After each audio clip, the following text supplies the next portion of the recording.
Assalamualaikum warahmatullahi wabarakatuh. Perkenalkan, nama saya Marsalas Nabila dengan NIM 112111636 dari kelas K221 MNL. Di sini saya akan menjawab soal UTS Manajemen Ekspor dan Impor.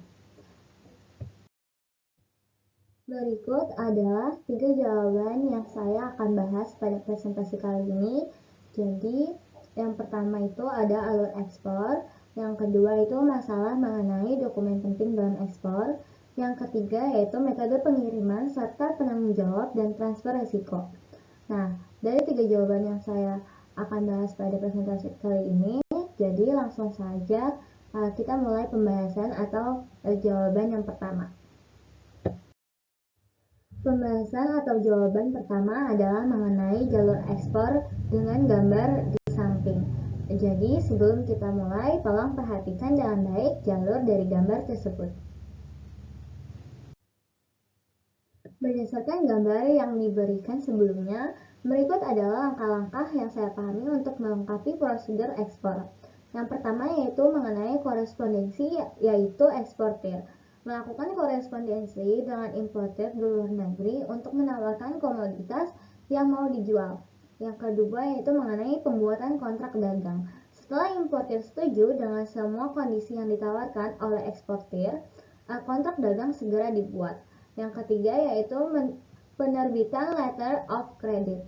Importir membuka letter of credit melalui bank koresponden di negara dan pengiriman letter of credit tersebut ke bank devisa yang ditunjuk eksportir di Indonesia.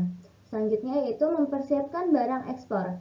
Dengan diterimanya letter of credit, eksportir segera mempersiapkan barang yang dipesan importir. Yang selanjutnya yaitu mengenai mendaftarkan pemberitahuan ekspor barang atau disebut juga PEB. Pendaftaran dilakukan ke bank devisa dengan melampirkan keterangan sanggup membayar apabila barang ekspornya terkena pajak ekspor. Baik, untuk selanjutnya saya akan kembali menjelaskan mengenai langkah-langkah untuk melengkapi prosedur ekspor yang saya pahami dari gambar sebelumnya. Yang selanjutnya yaitu ada pemesanan ruang kapal. Ini dilakukan eksportir ke perusahaan pelayaran samudra atau perusahaan penerbangan. Yang ketujuh atau selanjutnya yaitu mengenai pengiriman barang ke pelabuhan. Tahap ini dapat dilakukan oleh eksportir sendiri melalui perusahaan jasa pengiriman barang. Selanjutnya yaitu mengenai pemeriksaan bea cukai. Pihak bea cukai akan memeriksa barang-barang yang akan diekspor beserta dokumennya. Setelah itu, ia akan mendatangi pernyataan persetujuan muat yang ada pada PEB. Selanjutnya yaitu ada pemuatan barang ke kapal. Setelah PEB ditandatangani oleh pihak bea cukai, barang bisa dimuat ke kapal. Kemudian pihak pelayaran atau pihak kapal akan memberikan BL kepada eksportir. Selanjutnya yang ke-10 yaitu mengenai surat keterangan asal barang atau disingkat dengan SKA. Surat ini bisa diperoleh dari Kanwil, Deperindag atau kantor Deperindag setempat. Selanjutnya yaitu mengenai pencairan atau LC apabila barang sudah di kapal. Eksportir bisa mencairkan LC ke bank dengan menyerahkan syarat BL faktur packaging list. Selanjutnya pembahasan atau jawaban kedua mengenai dokumen-dokumen penting dalam ekspor. Dunia ekspor tidak hanya berfokus pada produk dan pengiriman, tetapi juga pada dokumen yang krusial untuk melancarkan transaksi. Berikut adalah penjelasan mengenai dokumen-dokumen penting dalam ekspor.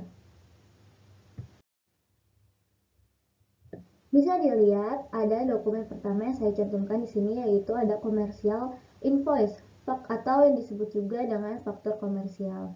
Faktur komersial atau komersial invoice adalah dokumen fundamental dalam ekspor. Ibaratkan bisa dengan akte kelahiran barang yang akan diekspor. Faktur komersial berisi informasi rinci mengenai barang dan transaksi ekspor. Ini menjadi acuan penting bagi berbagai pihak terkait, mulai dari bea cukai hingga importir.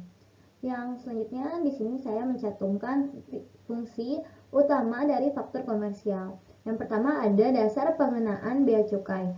Berdasarkan nilai barang yang tertera di faktur komersial, pihak bea cukai akan menentukan besaran bea cukai yang keluar atau bea yang keluar yang harus dibayarkan oleh eksportir.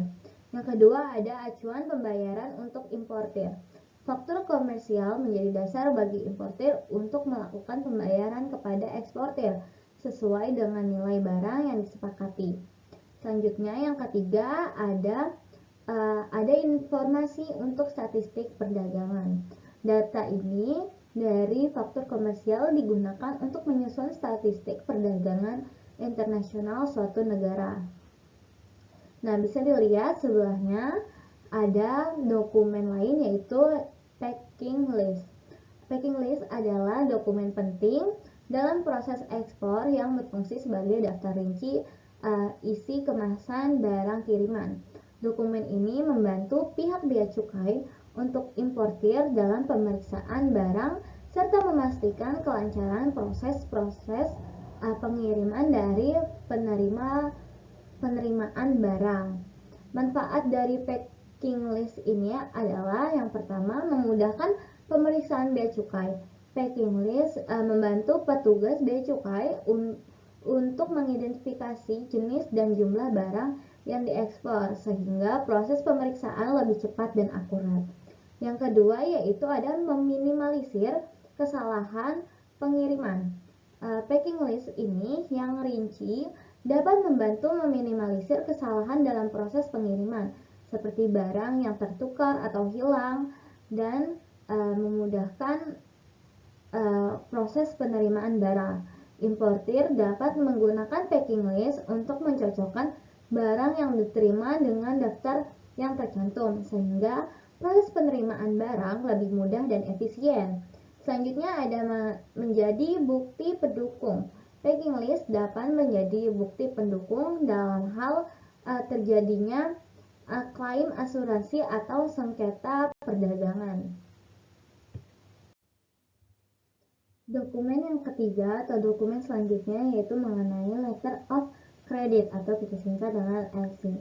Jaminan pembayaran dalam transaksi ekspor. Letter of credit adalah dokumen yang diterbitkan oleh bank atas permintaan importir. Ini berfungsi sebagai jaminan pembayaran kepada eksportir. Dengan kata lain, letter of credit menjanjikan kepada eksportir bahwa mereka akan menerima pembayaran untuk barang yang diekspor asalkan mereka memenuhi persyaratan yang ditetapkan dalam letter of credit. Manfaat menggunakan letter of credit yang pertama ada keamanan untuk eksportir. Letter of credit memberikan jaminan pembayaran kepada eksportir, mengurangi resiko gagal bayar oleh importir. Yang kedua ada keamanan untuk importir. Importir memiliki kepastian bahwa barang akan dikirim sesuai spesifikasi sebelum mereka melakukan pembayaran. Yang ketiga ada memfasilitasi transaksi internasional. Letter of credit memungkinkan transaksi ekspor impor berjalan lancar meskipun eksportir dan importir belum saling mengenal atau belum memiliki hubungan bisnis yang mapan. Namun, perlu dicatat bahwa letter of credit juga memiliki beberapa kekurangan. Kekurangan yang pertama yaitu masalah biaya. Penerbitan letter of credit dikenakan biaya kepada importir. Yang kedua yaitu mengenai kompleksitas proses letter of credit bisa rumit dan membutuhkan ketepatan dalam menyiapkan dokumen tersebut. Yang ketiga yaitu keterbatasan fleksibilitas. Syarat letter of credit yang ketat dapat membatasi negosiasi antara eksportir dan importir. Dokumen selanjutnya yaitu mengenai Bill of Lading atau kita singkat BL atau Consignment adalah dokumen yang diterbitkan oleh perusahaan pelayaran sebagai bukti penerimaan barang dan berfungsi sebagai kontrak pengaduan laut. BL berperan penting dalam proses ekspor karena memiliki beberapa fungsi utama. Fungsi utamanya yaitu yang pertama mengenai bukti kepemilikan barang. BL merupakan bukti kepemilikan barang selama pengangkutan laut. Pihak yang tercantum sebagai konsigne atau penerima barang pada BL memiliki hak untuk mengambil barang di pelabuhan tujuan. Yang kedua yaitu mengenai kontrak pengangkutan. BL berisi perjanjian antara pengangkutan atau perusahaan pelayaran dan pengiriman atau eksportir. Mengenai pengangkutan barang, BL mencantumkan detail pengiriman seperti nama pengirim dan penerima, jenis dan jumlah barang, pelabuhan muat dan pelabuhan tujuan, serta kondisi barang pada saat diterima oleh perusahaan pelayaran. Yang selanjutnya atau yang terakhir yaitu mengenai serah terima barang. BL digunakan sebagai dasar untuk serah terima barang di pelabuhan tujuan. Importir harus menyerahkan BL asli kepada perusahaan pelayaran untuk dapat mengambil barang tersebut. Dokumen selanjutnya yaitu ada Airway Bill atau AWB, adalah dokumen yang menyertai barang yang dikirim oleh kurir internasional yang memungkinkan adanya pelacakan. Ini berfungsi sebagai tanda terima barang oleh maskapai penerbangan, serta kontrak pengangkutan antara pengiriman dan pengangkutan. Fungsi dari Airway Bill sendiri yaitu sebagai kontrak pengiriman yang mana dituliskan secara jelas mengenai ketentuan kontrak sebagai dokumen pengiriman. Sebagai bukti penerimaan barang jikalau barang yang dikirim sesuai dengan instruksi pengiriman dan diterima dengan baik oleh konsumen. Selanjutnya, dokumen selanjutnya atau yang keenam yaitu ada polis asuransi.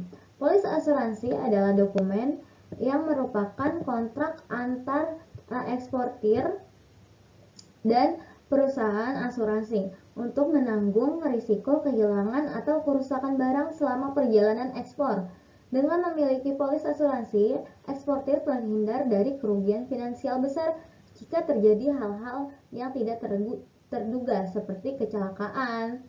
Kecelakaan ini kerusakan atau kehilangan barang akibat kecelakaan kapal, pesawat, atau kendaraan pengangkut lainnya. Yang kedua ada pencurian, kehilangan barang akibat pencurian selama pengangkutan. Yang ketiga ada bencana alam, tidak memungkinkan kerusakan atau kehilangan barang akibat bencana alam seperti gempa bumi, banjir, dan badai. Dan kerusakan lainnya, kerusakan barang akibat faktor lainnya seperti kebakaran, kebocoran, atau kontaminasi lainnya. Manfaat dari memiliki polis asuransi ekspor adalah yang pertama ada keamanan finansial, melindungi eksportir dari kerugian finansial besar akibat kehilangan atau kerusakan barang selama pengangkutan. Yang kedua ada meningkatkan kepercayaan importir. Meningkatkan kepercayaan importir terhadap eksportir karena mereka tahu bahwa barang yang mereka beli terlindungi oleh asuransi. Yang ketiga, mempermudah kelancaran transaksi. Ini membantu kelancaran transaksi ekspor impor karena beberapa bank dan lembaga pembiayaan mungkin memerlukan polis asuransi sebagai persyaratan untuk memberikan kredit atau pembiayaan. Dokumen selanjutnya yaitu mengenai shipping instruction atau kita singkat aja dengan SI, adalah dokumen tertulis yang dibuat oleh eksportir dan ditujukan kepada perusahaan pelayaran atau maskapai penerbangan secara umum disebut sebagai carrier. Dokumen ini berfungsi sebagai instruksi rinci terkait detail pengiriman barang ekspor. SI ini membantu karir dalam mengelola proses pengiriman secara efektif dan memastikan barang Anda sampai ke tujuan dengan selamat. Manfaat dari menggunakan SI ini ada yang satu, memastikan ketepatan pengiriman. Dengan instruksi yang jelas, karir dapat merencanakan dan mengatur jadwal pengangkutan secara optimal. Yang kedua, meminimalisir kesalahan. SI mengurangi risiko kesalahan pengiriman barang ke pelabuhan atau penerimaan yang salah. Yang ketiga yaitu memperlancar proses bea cukai. Informasi detail di dalam SI dapat membantu mempercepat proses pemeriksaan barang di bea cukai. Yang keempat, ada mempermudah pelacakan barang. SI dapat digunakan sebagai referensi untuk melacak keberadaan barang selama perjalanan. Nah, selanjutnya kita move ke dokumen Certificate of Origin atau kita singkat dengan COO atau sertifikat asal barang adalah dokumen resmi yang dikeluarkan oleh otoritas berwenang di negara asal barang untuk menyatakan asal-usul barang yang diekspor. COO ini memiliki beberapa fungsi penting dalam perdagangan internasional, yaitu yang pertama mendukung klaim tarif preferensi. Beberapa negara menawarkan tarif bea masuk yang lebih rendah atau preferensi untuk barang-barang yang berasal dari negara-negara tertentu. COO ini digunakan untuk membuktikan bahwa barang yang diekspor memenuhi persyaratan untuk mendapatkan tarif preferensi tersebut. Yang kedua, ada memenuhi persyaratan impor. Beberapa negara mewajibkan importir untuk menyertakan COO saat mengirim atau mengimpor barang. Hal ini dapat membantu otoritas bea cukai negara tujuan dalam mengidentifikasi asal barang dan menerapkan peraturan yang sesuai. Yang ketiga, ada mengembangkan statistik perdagangan. Data asal barang yang tercantum dalam COO digunakan oleh pemerintah dalam organisasi internasional untuk menyusun statistik perdagangan internasional. Yang selanjutnya ada melindungi hak kekayaan intelektual. COO dapat membantu dalam pembuktian kepemilikan hak intelektual atas produk yang diekspor. Dokumen selanjutnya atau dokumen yang ke-9 yaitu Certificate of Analysis atau kita singkat dengan COA atau Sertifikat Analisis adalah dokumen yang berisi hasil pengujian laboratorium terhadap spesifikasi dan keamanan barang ekspor. COA ini diterbitkan oleh laboratorium independen dan terpercaya yang diakui secara internasional. Manfaat menggunakan COA ini yang pertama meningkatkan daya saing produk. COA menunjukkan komitmen eksportir terhadap kualitas produknya sehingga dapat meningkatkan daya saing di pasar global. Yang kedua yaitu mempermudah penetrasi pasar. COA dapat membantu eksportir menembus pasar baru yang memiliki persyaratan regulasi yang ketat. Yang ketiga yaitu meminimalisir risiko penolakan barang. COA dapat membantu meminimalisir atau meminimalkan risiko penolakan barang di bea cukai negara tujuan. Yang keempat yaitu meningkatkan kepercayaan pelanggan. COA dapat meningkatkan kepercayaan pelanggan terhadap kualitas produk eksportir.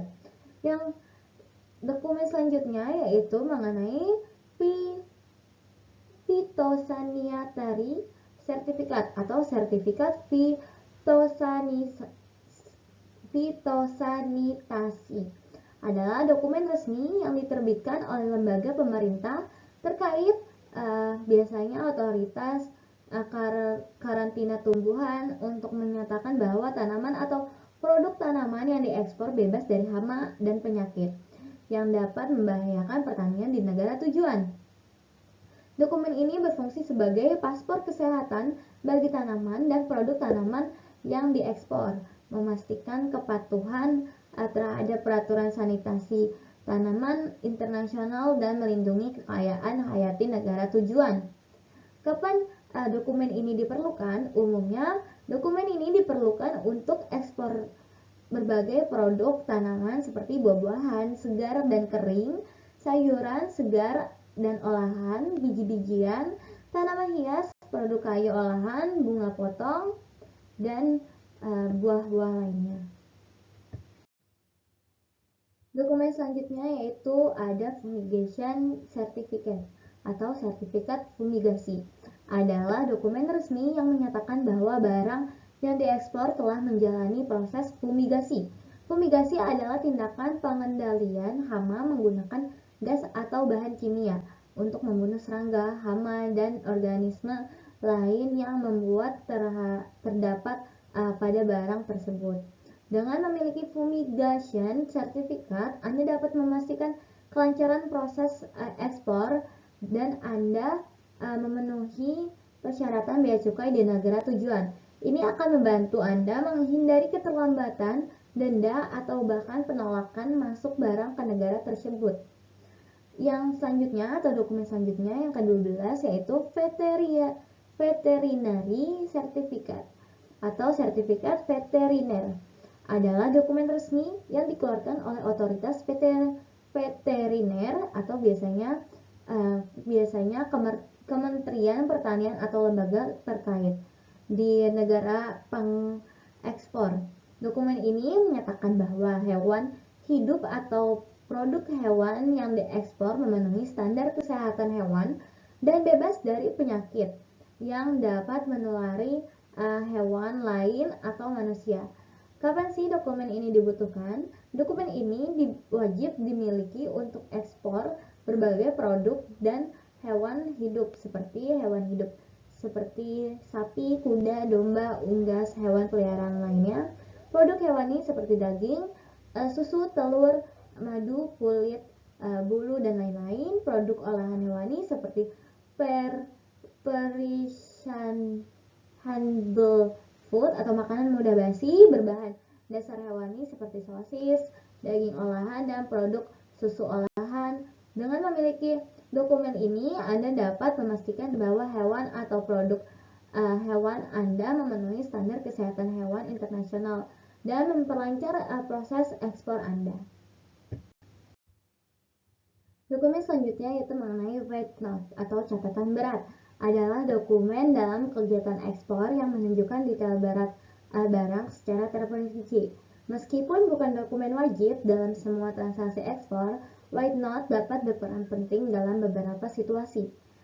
Fungsi dari weight note sendiri yaitu ada dua, yaitu memastikan akurasi berat. Weight note membantu memverifikasi keakuratan berat barang yang diekspor. Ini dapat berguna untuk memastikan kepatuhan terhadap peraturan bea cukai yang mungkin memiliki persyaratan berat tertentu dan memastikan biaya pengiriman yang tepat karena biaya pengiriman seringkali didasarkan pada berat barang. Selanjutnya membantu rekonsiliasi antara berat yang tertera pada dokumen lain seperti packing list dengan berat aktual barang. Manfaat selanjutnya yaitu memfasilitasi proses logistik. Weight note dapat membantu pihak yang terlibat dalam proses logistik seperti perusahaan pelayaran, freight forwarder, dan petugas bea cukai dalam menangani barang secara efisien. Dokumen terakhir yang ke-14 yaitu mengenai measurement list atau daftar ukuran. Daftar ukuran atau measurement list adalah dokumen penting dalam proses ekspor yang berisi informasi dimensi, panjang, lebar, tinggi dari tiap kemasan atau barang secara detail. Fungsi measuring list yaitu yang pertama ada membantu bea cukai.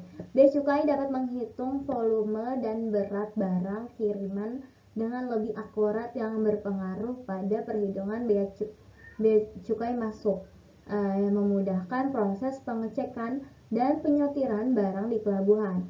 Yang kedua bisa membantu importir dapat diperkirakan ruang penyimpanan yang dibutuhkan untuk barang pengiriman atau kiriman, memudahkan proses pengangkutan dan distribusi barang. Pembahasan terakhir atau jawaban selanjutnya kita selami lebih dalam bagian Incoterm 2020 yang diberikan untuk memahami definisi, penanggung jawab, dan transfer risiko dari setiap metode pengiriman. Di sini hanya ada definisinya, sedangkan saya akan menjelaskan mengenai definisi, penanggung jawab, dan transfer risiko dari pengiriman tersebut. Yang pertama di sini ada EXW atau Ex Work Fabric. Definisinya, barang tersedia bagi pembeli di tempat kerja penjualan, pabrik, atau gudang setelah proses bea cukai ekspor selesai. Pembeli bertanggung jawab atas semua biaya dan risiko sejak barang dimuat ke kendaraan pembeli. Penanggung jawabnya untuk penjual menyiapkan barang, melakukan bea cukai ekspor, dan menyerahkan barang di tempat kerjanya. Sedangkan pembeli memuat barang ke kendaraan, menanggung semua biaya dan risiko selanjutnya, termasuk biaya masuk dan asuransi. Transfer risikonya yaitu risiko berpindah ke pembeli setelah barang dimuat ke kendaraan. Yang kedua ada FCA atau Free Carrier, pengangkutan bebas. Definisinya, barang diserahkan kepada pengangkut yang ditunjukkan pembeli di tempat yang disepakati, pabrik atau gudang. Pembeli bertanggung jawab atas biaya masuk dan risiko setelah barang diserahkan kepada pengangkut. Penanggung jawab untuk penjual yaitu menyiapkan barang, melakukan bea cukai ekspor, dan menyerahkan barang kepada pengangkut yang ditunjuk pembeli di tempat yang disepakati. Untuk pembeli, menunjukkan pengangkut menanggung biaya pengangkutan dari tempat penyerahan hingga tempat tujuan dan bertanggung jawab atas biaya masuk dan resiko setelah barang diserahkan kepada pengangkut. Transfer risikonya yaitu risiko berpindah ke pembeli setelah barang diserahkan kepada pengangkut. Yang ketiga ada FAS atau Free Alongside Ship, bebas di samping kapal. Definisinya yaitu barang ditempatkan di samping kapal di pelabuhan yang disepakati, pembeli bertanggung jawab atas biaya pemuatan, biaya masuk, dan resiko setelah barang ditempatkan di samping kapal. Penanggung jawabnya penjual menyiapkan barang, melakukan bea cukai ekspor, dan menempatkan barang di samping kapal di pelabuhan yang disepakati. Untuk pembeli memuat barang ke kapal, menanggung biaya pemuatan, biaya masuk, dan risiko setelah barang ditempatkan di samping kapal. Untuk transfer risikonya yaitu risiko berpindah ke pembeli setelah barang ditempatkan di samping kapal. Selanjutnya ada FOB atau Free on Board, bebas di atas kapal. Definisinya, barang dimuat ke atas kapal di pelabuhan yang disepakati. Pembeli bertanggung jawab atas biaya masuk dan risiko setelah barang dimuat ke atas kapal. Penanggung jawab untuk penjual menyiapkan barang, melakukan bea cukai ekspor, dan memuat barang ke atas kapal di pelabuhan yang disepakati. Untuk pembeli menanggung biaya pengangkutan dari pelabuhan muat sehingga pelabuhan tujuan bea masuk dan risiko setelah barang dimuat ke atas kapal. Untuk transfer risikonya berpindah ke pembeli setelah barang dimuat di atas kapal. Selanjutnya ada CFR atau Cost and Freight. Definisinya, penjualan bertanggung jawab atas biaya pengangkutan utama biasanya melalui laut hingga pelabuhan tujuan yang ditentukan. Penjual juga menanggung risiko kehilangan atau kerusakan barang selama pengangkutan utama. Penanggung jawab biaya pengangkutan utama penjual, asuransi penjual, operasional, risiko penjual hingga pelabuhan tujuan, dokumen bill of lading. Transfer risikonya yaitu berpindah kepada pembeli setelah barang dimuat di atas kapal di pelabuhan muat. Yang selanjutnya atau yang kedua yaitu mengenai CIF atau Cost Insurance and Freight. Definisinya mirip dengan CFR tadi, tetapi penjual wajib menyediakan asuransi minimum untuk melindungi barang selama pengangkutan utama. Penanggung jawab biaya pengangkutan, asuransi risiko, dokumennya ada bill of lading dan polis asuransi. Untuk transfer risikonya yaitu berpindah kepada pembeli setelah barang dimuat di atas kapal di pelabuhan muat. Yang selanjutnya ada CPT atau Carriage Paid To. Definisinya, penjual bertanggung jawab atas biaya pengangkutan utama, biasanya melalui laut, hingga ditempatkan tempat yang ditentukan. tetapi tidak masuk bea masuk dan pajak di negara tujuan. Penanggung jawab biasanya biaya pengangkutan utama, asuransi, resiko, dokumen. Untuk transfer resikonya yaitu risiko berpindah kepada pembeli setelah barang diturunkan dari alat pengangkutan di tempat yang ditentukan. Yang keempat ada CIP atau Carriage and Insurance Paid to. Definisinya mirip dengan CP tadi, tetapi penjual wajib menyediakan asuransi minimum untuk melindungi barang selama pengangkutan utama. Penanggung jawab, biaya pengangkutan umum, asuransi, risiko, dokumen. Untuk transfer risikonya, risiko berpindah kepada pembeli setelah barang diturunkan dari alat angkut di tempat yang ditentukan. Lanjut, untuk yang kelima ada DPU atau Delivered at Place Unload. Penjual bertanggung jawab atas semua biaya dan risiko hingga barang diturunkan di tempat yang ditentukan, biasanya terminal di negara tujuan. Namun penjual tidak bertanggung jawab atas biaya masuk dan pajak di negara tujuan. Penanggung jawab biaya pengangkutan, biaya pembongkaran, asuransi, resiko. Dokumennya di sini ada bill of lading. Untuk transfer risikonya yaitu risiko berpindah kepada pembeli setelah barang diturunkan di tempat yang ditentukan. Yang keenam ada DAP, Delivery at Place. Mirip dengan DPU tadi, tetapi perlu wajib menyediakan asuransi minimum untuk melindungi barang selama pengangkutan dan pembongkaran. Penanggung jawab biaya pengangkutan utama, biaya pembongkaran, asuransi, risiko, dokumen. Untuk dokumen di sini ada bill of lading dan polis asuransi. Untuk transfer risikonya, risiko berpindah kepada pembeli setelah barang diturunkan di tempat yang ditentukan. Yang terakhir di sini ada DP atau Delivered Duty Paid.